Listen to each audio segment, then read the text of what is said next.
Albert Sefak, chef des économistes pour la Banque mondiale pour la région Afrique, bienvenue au Burundi. Merci Véronique. C'est un plaisir d'être ici. Ce n'est pas votre première visite au Burundi, c'est un pays que vous connaissez bien, mais ça fait un moment que vous n'y étiez plus venu. Quelle est votre appréciation actuelle de la situation économique du pays?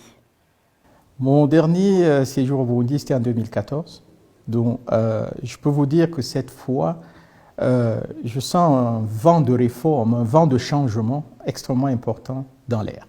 Je pense que le Burundi est en plein changement et il faut capitaliser sur cette petite fenêtre d'opportunité que je perçois pour avancer le type de réformes économiques qui vont permettre à la population burundaise, au peuple burundais, d'améliorer leur niveau de vie et de devenir plus prospères.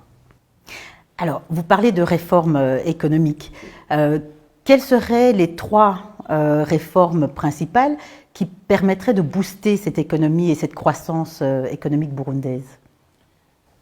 Je vois trois importantes réformes qu'il va falloir accélérer. La première, c'est le cadre macroéconomique. C'est de mettre en place tous les efforts possibles pour une gestion macroéconomique plus saine. Et là, je pense en particulier à tout ce qui est politique monétaire et de change, qui est extrêmement importante pour la croissance, mais surtout pour le développement du secteur privé.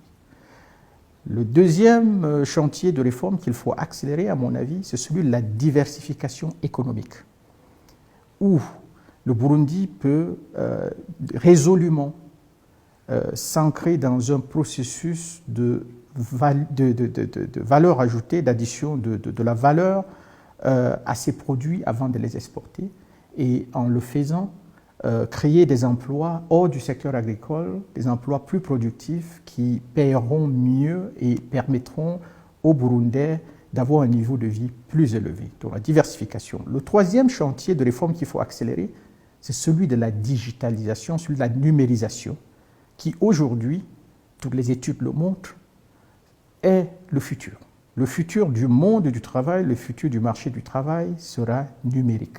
Donc le Burundi doit résolument s'engager sur la voie de la numérisation pour non seulement accroître ses performances économiques, mais aussi permettre un niveau de vie plus important des populations.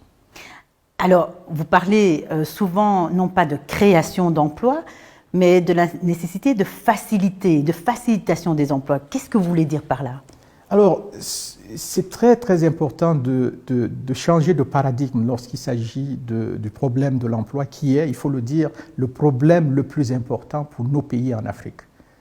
Des emplois pour la jeunesse, il y a au moins 1 million de jeunes qui rentrent sur le marché du travail chaque mois dans les pays d'Afrique subsaharienne. C'est beaucoup trop important pour les gouvernements pour créer des emplois. Donc il est important de passer de la notion de créer des emplois à la notion de faciliter les emplois, parce que de façon ultime, Véronique, c'est le secteur privé qui crée les emplois. Dans tous les pays du monde, la part des emplois créés par le secteur public est toujours la plus faible. C'est le secteur privé qui crée des emplois. Donc l'État doit se positionner pour faciliter la création d'emplois, pas nécessairement pour les créer soi-même. Il y a un certain nombre d'emplois qui peuvent être créés dans le secteur public, mais on résoudra le problème de l'emploi dans nos pays lorsque on facilitera l'entrepreneuriat, y compris l'entrepreneuriat digital, où nos jeunes, s'ils ont accès à la bande passante et ils sont éduqués, peuvent se créer eux-mêmes leurs emplois sur la toile et gagner beaucoup d'argent en créant des programmes et en les exportant, en les vendant, en restant au Burundi.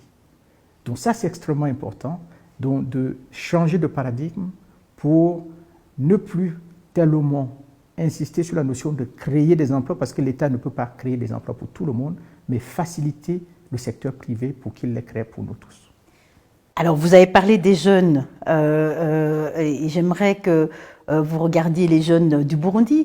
Quel serait votre message principal à cette jeunesse burundaise? Mais je dirais, Véronique, la jeunesse burundaise est dynamique.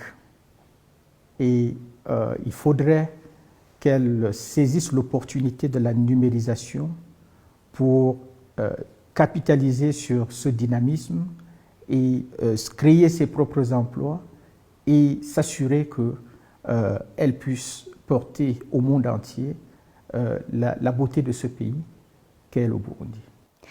Alors, un mot de conclusion. Le travail de la Banque mondiale au Burundi, quel est votre conseil à nos équipes et quel est le rôle que vous voyez pour la Banque mondiale dans un pays comme le Burundi? Je dirais que à la Banque mondiale, nous sommes heureux de voir cette équipe extrêmement dynamique sur le terrain qui contribue à avancer l'agenda des réformes dans ce pays.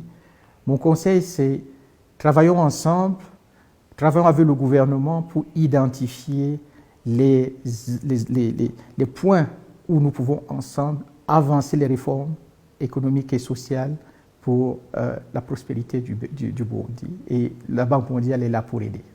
Albert Sefak, chef des économistes du groupe de la Banque mondiale en Afrique, merci.